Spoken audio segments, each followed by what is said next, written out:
सभी टीम्स के मिला के भी 31 सिक्सेस नहीं थे जो निकोलस पूरन ने अकेले में लगाए थे। दोनों कैपेबल है पावर हिटिंग के लिए और वो ही नहीं चल रहे।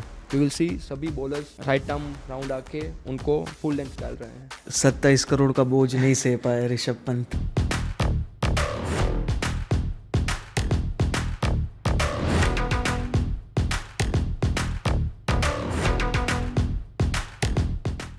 Most expensive team, most expensive player, लेकिन चौथी बार लगातार Lucknow super giants trophy less रहेगी इस बार। एंड काफ़ी सारी चीज़ें उनके साथ गलत हुई इस सीज़न। मेनली ऋषभ पंत को उन पे काफ़ी जिम्मेदारी थी जो वो नहीं निभा पाए as a captain, as a player. 27 crore का बोझ नहीं सह पाए ऋषभ पंत। बट कुछ पॉजिटिव्स भी थे। बिल्कुल, मतलब LSG के टॉप ऑर्डर की बात करो तो एडन मार्क्रम, मिचेल मार्श और निकोलस पूरन, ये तीन ही ऐसे बैट्समैन हैं जिनके 400 प्लस रन हैं। और मिचेल मार्श और एडन मार्क्रम ने 550 मारी है, निकोलस पूरन ने 450।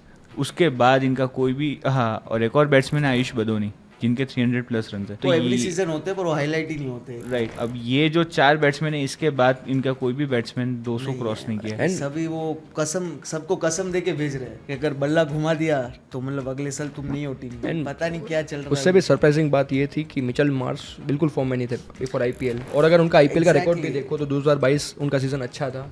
23-24 वॉज वर्स्ट, मतलब उनका कुछ 150 रन भी नहीं बने थे पूरे सीजन में, दोनों सीजन में। BBL भी देखो, BBL में उन्होंने सिर्फ एक मैच खेला, उसमें भी गोल्डन डक में आउट हुए थे। उसके पहले भी T20 वर्ल्ड कप 2024 का ठीक ठाक था। सो वो बिल्कुल फॉर्म में नहीं थे। एंड जैसे ही IPL में आए, अलग लेवल का उन्होंने जो स्टार्ट दिया है लखनऊ को हर मैच में, मतलब even we were not expecting. First match शायद ऋषभ पंत भी एक्सपेक्ट नहीं कर रहे थे कि इतने रन्स बनेंगे मिचेल मार्श से। हालांकि एडन मार्क्रम तो फॉर्म में ही थे, उन्होंने चैंपियंस ट्रॉफी में भी अच्छा परफॉर्म किया, SA20 में भी उनका अच्छा मतलब स्ट्राइक रेट और एवरेज थी। सो वो तो एकदम फॉर्म में थे। एंड जो इनिशियली जो लखनऊ मैचेस जीते थे उसमें निकोलस पूरन का भी बहुत बड़ा रोल था। पहले 5 मैचेस में उन्होंने कुछ 349 रन बना दिए थे, 31 सिक्सेस। तब सभी टीम्स के मिला के भी 31 सिक्सेस नहीं थे जो निकोलस पूरन ने अकेले लगाए थे। लेकिन उसके बाद निकोलस पूरन, आई थिंक सभी टीम के पास एनालिस्ट की फौज है, सो उन्होंने सब एनालिसिस किए and every team was coming up with a plan. अगर निकोलस पूरन के आप कुछ डिसमिसल्स देखो लास्ट 5-6 इनिंग्स में, यू विल सी सभी बॉलर्स राइट आर्म राउंड आके उनको फुल लेंथ डाल रहे हैं। संदीप शर्मा ने उन्हें उस तरह से आउट किया, अंशुल कंबोज ने सेम आउट किया, इवन पैट कमिंस ने भी उन्हें उसी तरह से डिसमिस किया था। एंड अगर आप SRH वर्सेस लखनऊ का मैच देखोगे, जब निकोलस पूरन बैटिंग करने आए, स्पिनर्स को हटा दिया, कोई स्पिनर्स नहीं था बॉलिंग करने में। PAT Cummins, Harshal Patel, even Nitish Reddy, everyone was bowling full. मतलब ये देख के पता चलता है कि पैट कमिंस का जो एक्सपीरियंस है वो बॉलिंग में तो काम आ रहा है at least. And like when I was seeing the match live, तो मैंने देखा that everyone was bowling full. Nicholas Pooran मतलब डिफेंस कर रहे थे, he was playing in the 15th-16th over, लेकिन वो डिफेंड कर रहे थे हर बॉल को। He was not even trying to hit the ball. जो पहले 5 मैचेस में उनके 31 सिक्सेस थे, लास्ट 7 मैच में सिर्फ 4 सिक्सेस। इवन अगर आप सिर्फ निकोलस पूरन की बैटिंग स्टांस देखोगे, वो आगे लीन करके खड़े रहते हैं, उसकी वजह से उनको जो फुल डिलीवरी होती है वो हिट करना टफ हो जाता है, मुश्किल हो जाता है। मतलब SRH के सामने भी अगर आप देखोगे तो जब उनको बॉडी पे बॉल डाल रहे थे फुल, तो he was trying to hit it on the off side. हालांकि हमने देखा है निकोलस पूरन ऑलवेज, उनका जो लेग साइड है वो काफ़ी स्ट्रॉन्ग है। निकोलस पूरन का जो आर्क बनता है हमेशा जब वो सिक्सेस लगाते हैं, वो आर्क ही नहीं बन पा रहा था।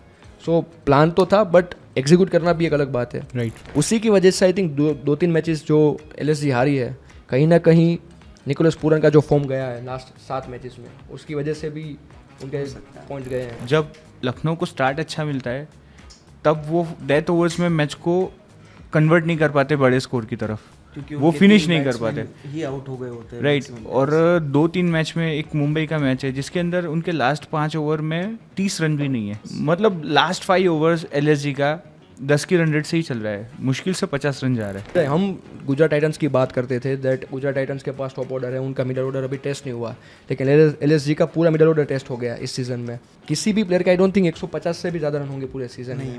नहीं, अब्दुल सामद ने के एक दो कैमियो है, उसके है कुछ 150 रन, बट स्टिल आपका जो टॉप ऑर्डर है उसकी जिम्मेदारी है कि वो रन्स बनाए, 170 तक पहुंचाए। Abdul Samad will take care of last 20-30 runs. He can do a good finishing if he has some support from other players. Right, middle order नहीं चल रहा है, बॉलिंग ठीक से नहीं हो रही है, तो मतलब फिर 3 जने 4 जने के भरोसे पे तुम कितना मैच जीतोगे? आई थिंक बैटिंग ऑर्डर में भी 2 प्लेयर्स को हम कल्प्रिट बोल सकते हैं, आई थिंक डेविड मिलर और ऋषभ पंत। एंड ऐसा भी नहीं कि उन लोगों ने सिर्फ रन्स नहीं बनाए, बट इन 2 प्लेयर्स की वजह से बाकी के जो बैट्समैन हैं उनकी भी बैटिंग पोजीशन चेंज हुई है। अब देखोगे आयुष बदोनी किसी मैच में नंबर 4 पे आ रहे हैं, नंबर 6 पे आ रहे हैं, अब्दुल सामाद को फिर नंबर 5 पे ला रहे हैं किसी मैच में, क्योंकि आपके जो नंबर 4 और नंबर 5 बैट्समैन है आयुष मिलर और ऋषभ पंत वो नहीं चल रहे हैं, और जो एक्सपीरियंस्ड है, जिनके ऊपर पूरा मिडल ऑर्डर है और जो मैच फिनिश कर सकते हैं, दोनों कैपेबल है पावर हिटिंग के लिए, और वो ही नहीं चल रहे। जो जिस तरह से निकोलस पुरन की सीजन शुरुआत हुई थी, ऐसा लग रहा था कि कई सारे रिकॉर्ड्स तोड़ देंगे वो सीजन में भी, 50+ sixes may be orange cap 700-800 run भी बना सकते थे। 21 करोड़ किसको मिला है इस साल रिटेन में?